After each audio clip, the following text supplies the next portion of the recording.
Біздің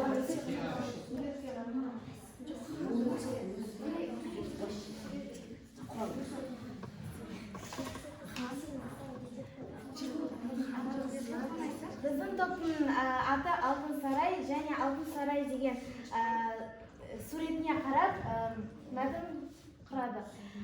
Ертеде бір ханның қызы.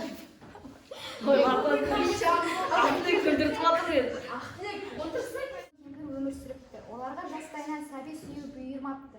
Бір күні қазақ үйдің шаңырағынан кішкентай ешкінің құйрығы атасының алақанына жарқ етіп түсіп кетеді.